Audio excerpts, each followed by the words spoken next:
Number one, put God first.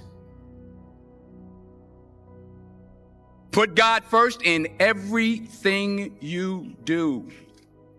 Everything that you think you see in me, everything that I've accomplished, everything that you think I have, and I have a few things, everything that I have is by the grace of God. Understand that. It's a gift.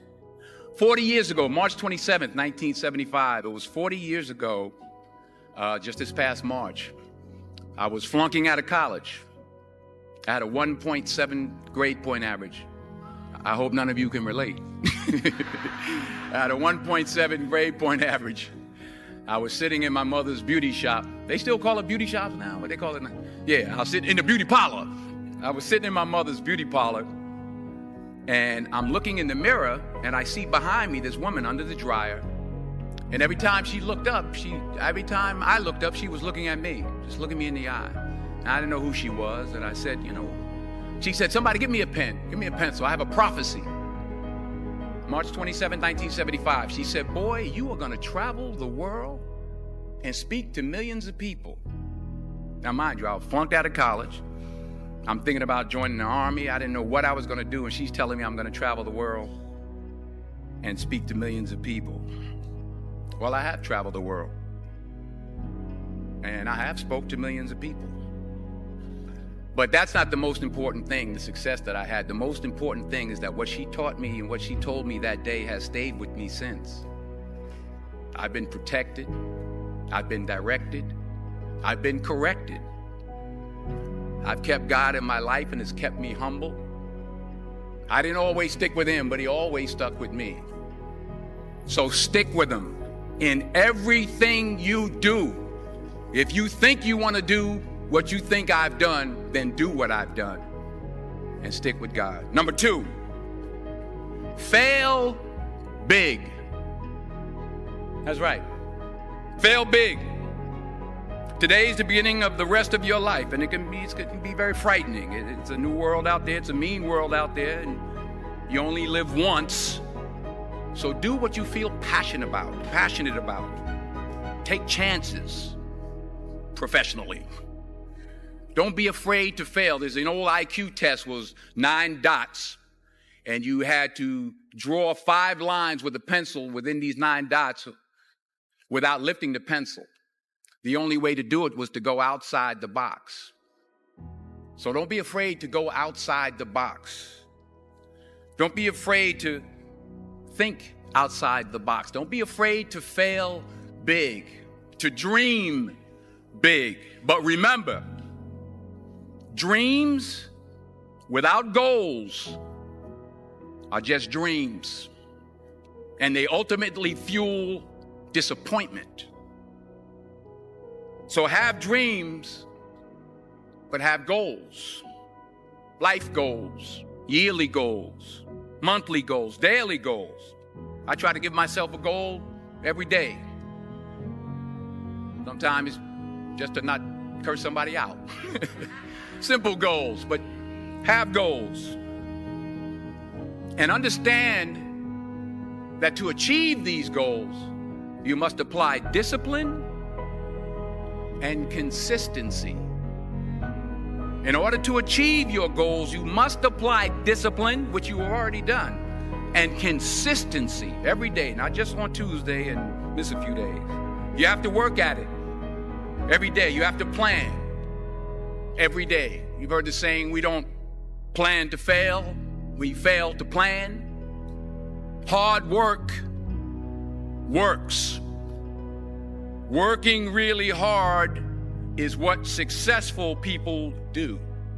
And in this text, tweet, twerk world that you've grown up in, remember, just because you're doing a lot more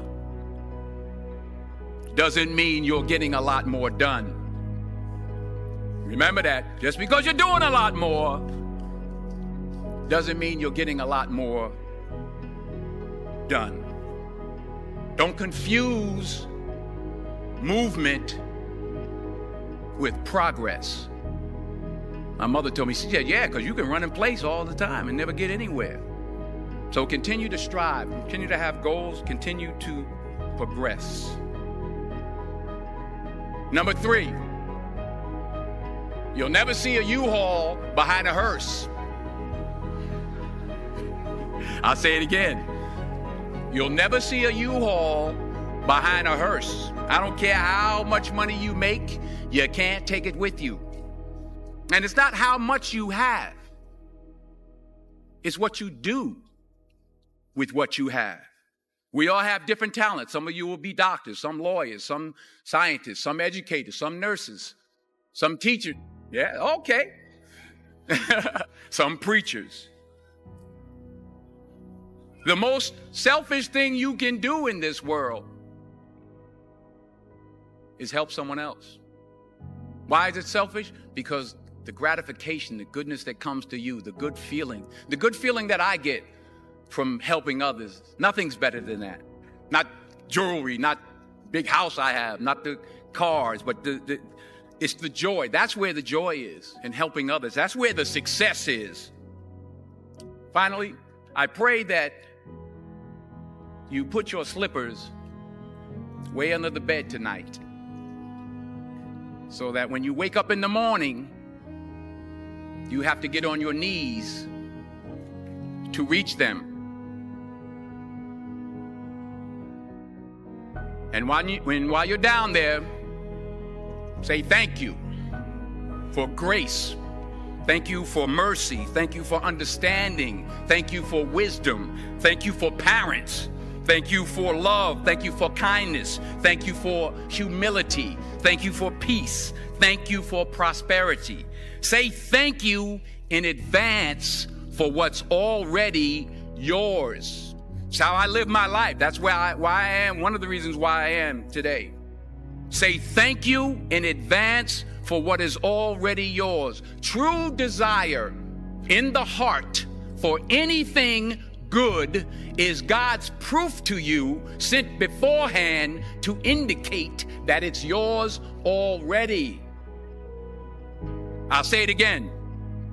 True desire in the heart, that itch that you have, whatever it is you want to do, that thing that you want to do to help others and to grow and to make money, that desire, that itch, that's God's proof to you, sent beforehand already to indicate that it's yours. And anything you want good, you can have. So claim it. Work hard to get it. When you get it, reach back. Pull someone else up. Each one, teach one. Don't just aspire to make a living. Aspire to make a difference.